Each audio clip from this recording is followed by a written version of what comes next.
Assalamualaikum warahmatullahi wabarakatuh. Yang terhormat kepada Ibu Feby Ingriani SPD MPD selaku dosen pengampu mata kuliah Inovasi Pembelajaran Bahasa Indonesia Sekolah Dasar dan juga rekan-rekan semua yang saya banggakan. Pada pertemuan kali ini, kita akan membahas materi mengenai pendekatan world language dalam pembelajaran bahasa Indonesia. Di sini saya tidak sendiri, saya bersama rekan kelompok saya yang beranggotakan. Yang pertama ada Irfa Indraswari dengan NPM 205060138. Yang kedua ada Srika Anggelia Alfareza dengan NPM 205060141. Yang ketiga ada saya sendiri, Yolanda Dwi Ferawina dengan NPM 205060155. Dan yang terakhir ada Feby Putri Indah dengan NPM 205060162. Nah, pada kali ini materi yang akan kita bahas yang pertama mengenai pengertian pendekatan world language. Yang kedua mengenai komponen-komponen dalam pendekatan world language. Yang ketiga mengenai ciri-ciri kelas pada pendekatan world language. Yang keempat mengenai langkah-langkah persiapan kelas dalam pendekatan world language. Yang kelima mengenai sistem penilaian kelas dalam pendekatan world language. Yang keenam kelebihan dan kekurangan pendekatan world language. Dan yang terakhir yaitu mengenai penerapan pendekatan world language dalam pembelajaran bahasa Indonesia. Baiklah, materi yang pertama yang akan kita bahas yaitu pengertian pendekatan world language. Pendekatan merupakan dasar teoritis untuk menetapkan suatu metode yang akan dilakukan.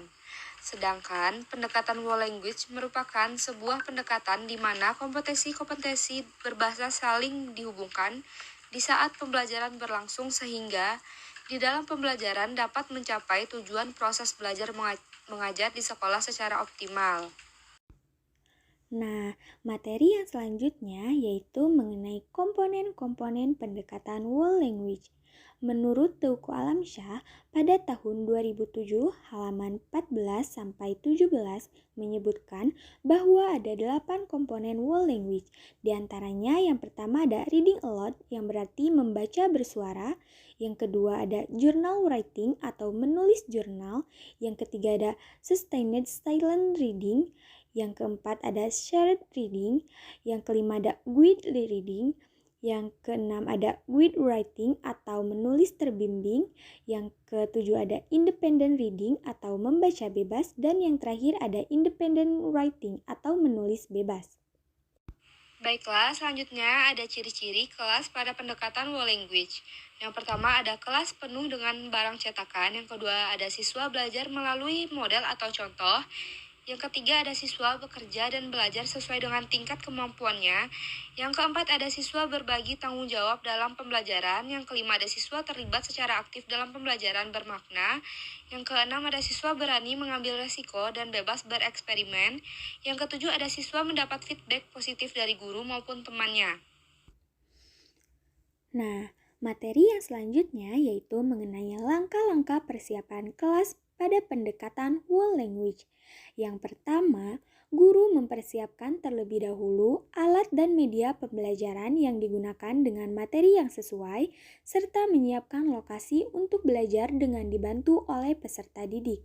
Yang kedua, penyampaian materi pelajaran dilakukan dengan teknik bercerita kepada peserta didik. Yang ketiga, di kelas world language ini, peserta didik diberikan kebebasan dalam beraktivitas dan juga disesuaikan dengan arahan yang telah diberikan oleh guru.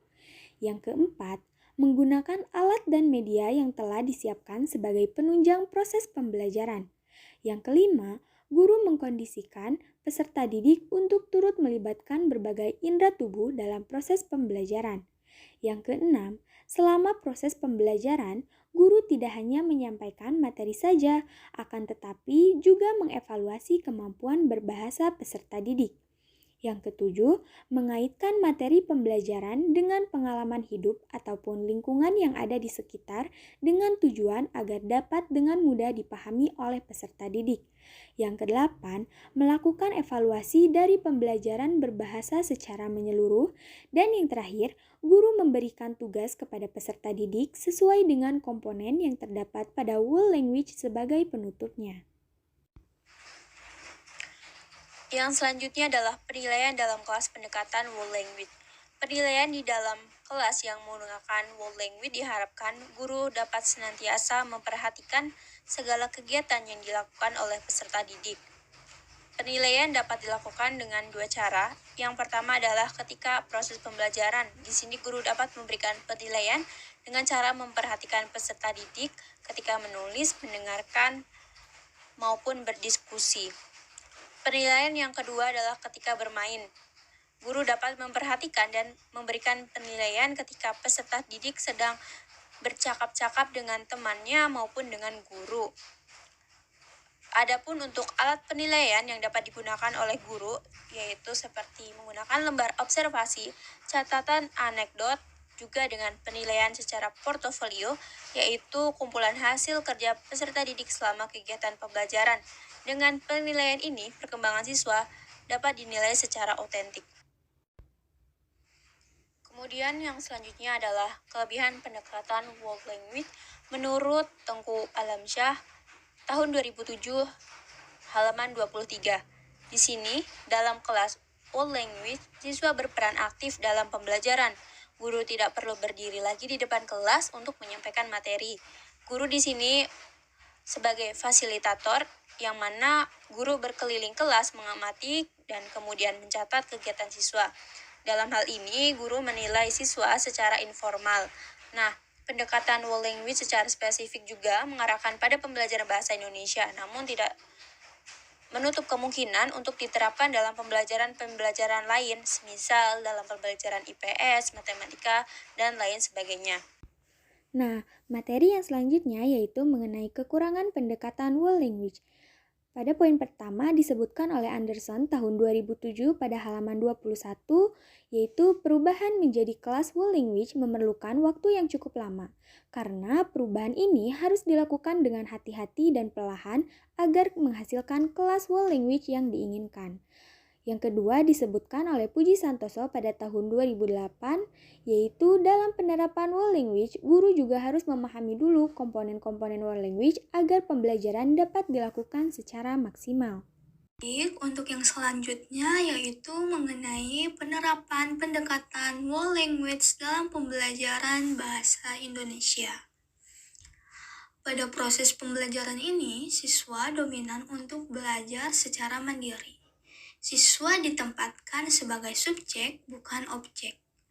Peranan guru dalam pembelajaran dengan pendekatan World Language hanya menjadi fasilitator.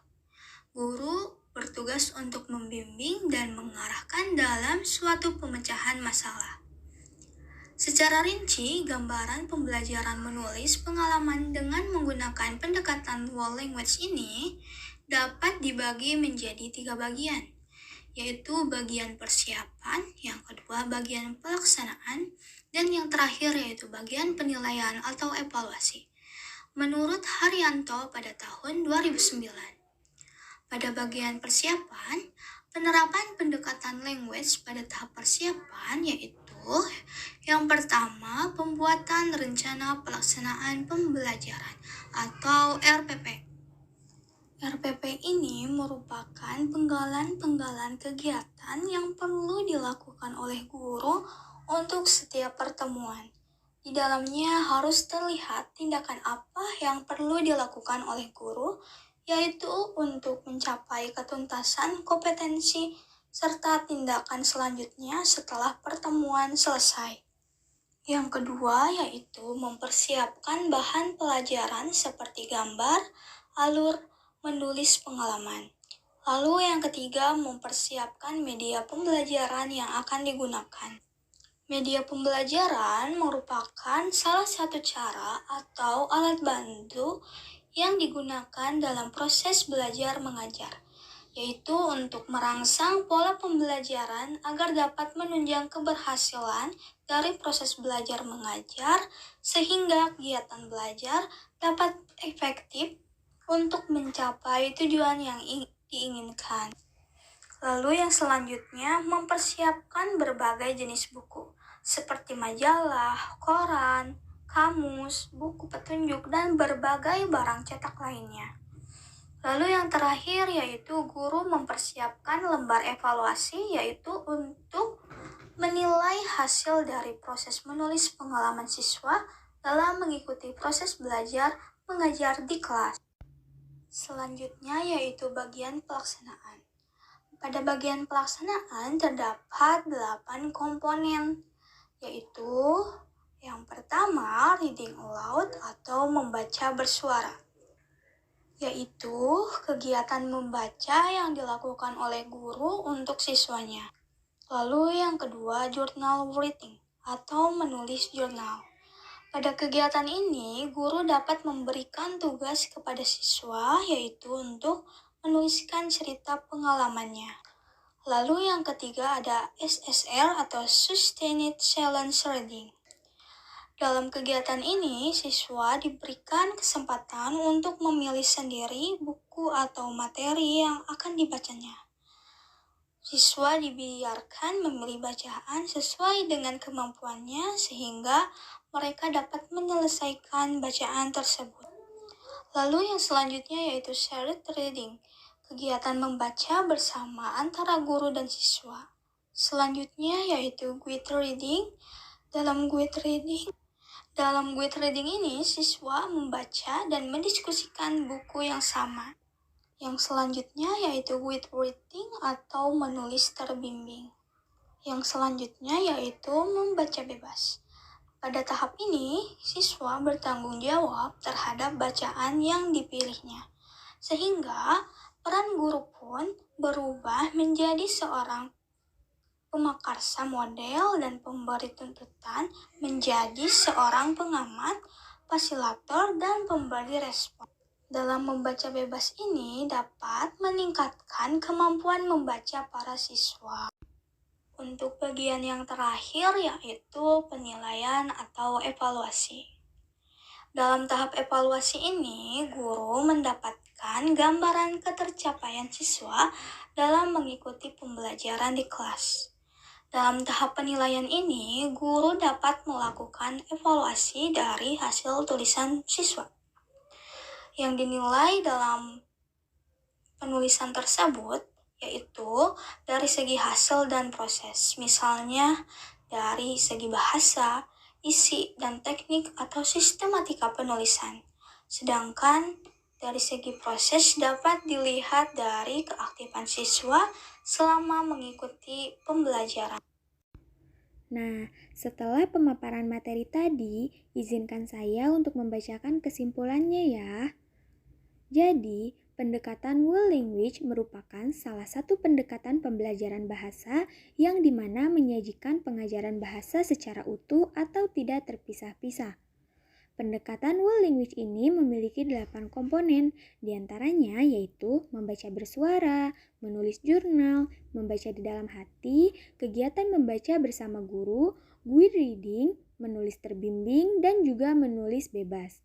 Adapun ciri-ciri kelas pada pendekatan world language ini yaitu biasanya kelas yang menerapkan world language penuh dengan barang cetakan. Siswa juga belajar model atau contoh dan juga bekerja serta belajar sesuai dengan tingkat perkembangannya. Siswa juga belajar untuk bertanggung jawab di dalam pembelajaran.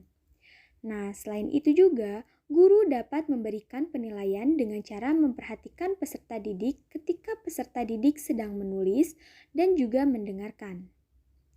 Selain itu juga, guru juga dapat memberikan penilaian dengan cara memperhatikan bagaimana cara siswa berdiskusi di kelas. Bahkan, penilaian juga dapat dilakukan pada saat anak-anak bermain. Nah, pendekatan language ini juga memiliki kelebihan serta kekurangan. Kelebihannya yaitu siswa biasanya berperan aktif di dalam pembelajaran sehingga guru tidak perlu lagi berdiri di depan kelas untuk menyampaikan materi. Sedangkan untuk kelemahannya yaitu diperlukan waktu yang cukup lama karena perubahan ini harus dilakukan secara hati-hati agar dapat menghasilkan kelas world language yang diinginkan. Nah, sekian video pembelajaran materi mengenai pendekatan world language dalam pembelajaran bahasa Indonesia. Mohon maaf apabila terdapat banyak kekurangan dan saya ucapkan terima kasih juga kepada rekan-rekan semua yang telah memperhatikan video ini dari awal. Terima kasih. Wassalamualaikum warahmatullahi wabarakatuh. Dadah!